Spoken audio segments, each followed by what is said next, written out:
ಇವತ್ತು ನಮ್ಮ ಸಂಡೂರಲ್ಲಂತೂ ಮಠ ಮಧ್ಯಾಹ್ನನೇ ಮಳೆ ಶುರು ಆಗ್ಬಿಡ್ತು. ಎಲ್ಲ ಕನ್ನಡ ತಾಯಿ ಮಕ್ಕಳಿಗೆ ಈ ಕನ್ನಡಿಗೆ ಹೇಳುತ್ತಿರುವ ನಮಸ್ಕಾರಗಳು. ಇವತ್ತು ಬೆಳಿಗ್ಗೆ ನಾನೇ ಲೇಟಾಗಿ ಎದ್ದಿದ್ದೀನಿ ಅಂತ ಟೆನ್ಷನ್ ಮಾಡ್ಕೊಂಡ್ರೆ ನಮ್ಮ ಅಣ್ಣ ಆರಾಮ್ ಟೆನ್ಷನ್ ಇಲ್ದಂಗೆ ಮಕ್ಕೊಂಡ್ಬಿಟ್ಟಿದ್ದಾನೆ 8 ಗಂಟೆ ಆದ್ರೂ ಊಟ. ಇವ್ರನ್ನೇ ಎಬ್ಬಿಸ್ಕೊಂಡು ನಮ್ಮ ಸೂರ್ಯನ ದರ್ಶನ ಮಾಡ್ಕೊಂಡು ಆಕೆ ಕೆಳಗಡೆ ಬಂದೆ. ಬರ್ತಿದ್ದಂಗೆ ಚಾ ಕುಡ್ಬಿಟ್ಟು ನಾನಂತರ ಈ ರೀತಿ ರೆಡಿ ಆಗ್ಬಿಟ್ಟು ಕಾಲೇಜಿಗೆ ಹೋಗೋಣಂತ ಬಸ್ ಸ್ಟ್ಯಾಂಡ್ ಕಡೆ ಹೊಟ್ಟೆ. ಹೂ ಸ್ಟಾಪ್ಡ್ ಯು? ನಿಮ್ಮನ್ನ ತಡೆದಿರುವವರು ಯಾರು?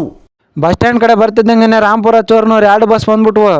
ನಾನಂದ್ರೆ ಚೋರ್ನೂರು ಬಸ್ಸಿಗೆ ಏರಿ ಕೂತ್ಕೊಂಡೆ. ನನಗಂದ್ರೆ ಒಂದು ಸೀಟ್ ಸಿಕ್ಕೇ ಬಿಡ್ತು. ಇವನ ಹೆಸರು ವಿಜಯ್ ಅಂತ ಹೇಳ್ಬಿಟ್ಟು ಇವನಂತರ ಕುರೆ ಕುಪ್ಪಲಿಂದ ಅಡ್ಡಾಡ್ತಾನೆ. ಇವ್ನು ನನ್ನ ಬೆಸ್ಟ್ ಫ್ರೆಂಡ್ ಅಂತಾನೆ ಹೇಳ್ಬೋದು. ಇವತ್ತು ನಾನಂತರ ಕಾಲೇಜ್ ರಜೆ ಮಾಡಿ ಮಧ್ಯಾಹ್ನಕ್ಕೆ ಮನೆಗೆ ಹೋಗೋಣಂತ ಬರ್ತಿದ್ದಂಗೆ ನಮ್ಮ ಬಸ್ ಸ್ಟ್ಯಾಂಡ್ ಹತ್ರ ಮಳೆ ಜಿಟ್ಟಿ ಬರಕ್ಕೆ ಶುರು ಆಗ್ಬಿಡ್ತು. ಇದನ್ನ ಅದಕ್ಕೆ ನಾನಂತರ ಮನೆಗೆ ಹೋದ್ರೆ ಮಳೆನೇ ಬರಲಿಲ್ಲ ಇವತ್ತಂತರು.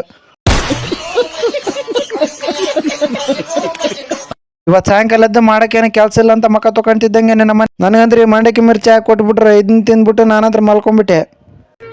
ಇದೊಂದು ಬದುಕಿ, ಇದೊಂದು ಜನ್ಮವೇ, ಎಂತಹ ದುರ್ವಿಧಿ, ಇದೆಂತಹ ದುರ್ವಿಧಿ. ಇವತ್ತಿನ ಮಿನಿಲಾಗ್ ನಿಮಗೆಲ್ಲ ಇಷ್ಟ ಆಯ್ತು ಅಂತ ಅನ್ಕೊಳ್ತೀನಿ. ಇಷ್ಟ ಆದ್ರೆ ಒಂದು ಲೈಕ್ ಕೊಟ್ಟು ಫಾಲೋ ಮಾಡಿ ಅಂತ ಹೇಳ್ತಾ ಮುಂದಿನ ಮಿನಿಲಾಗ್ ಸಿಗೋವರೆಗೂ ಎಲ್ಲರಿಗೂ ಟಾಟಾ ಬೈ ಬೈ.